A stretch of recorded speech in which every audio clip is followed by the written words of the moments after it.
Okay folks, so we're trying something a little different today. This is the Modern Encyclopedia Cooking. It was my mother's home ec book from high school. So this guy was published in 1952.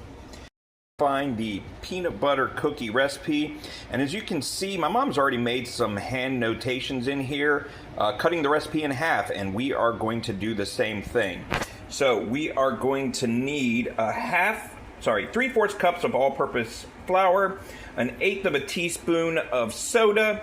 We're going to need 1/4 of a teaspoon of salt, 1/4 of a cup of butter or margarine. We're going to need 1/4 cup of granulated sugar. We're going to need 1/4 cup of brown sugar packed.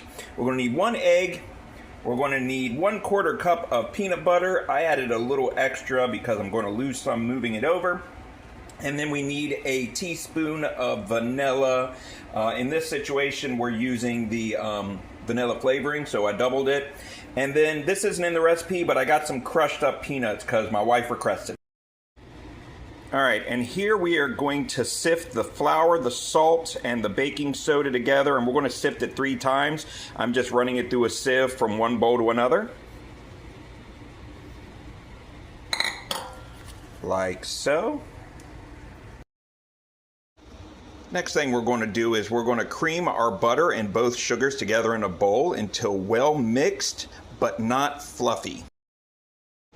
Add the egg, the vanilla, the peanut butter, and in my case the nuts onto the creamed butter and sugar and blend. Now that we have that mixed together, we're going to add in our sifted flour, soda, and salt. And we're going to mix well together and then knead into a smooth dough. Once you have the dough kneaded into a smooth ball, make sure you have your workstation cleaned and sanitized, lightly flour it, and then roll the dough into a 1-inch long cylinder and then cut into 1-inch pieces. You should get about 24 pieces.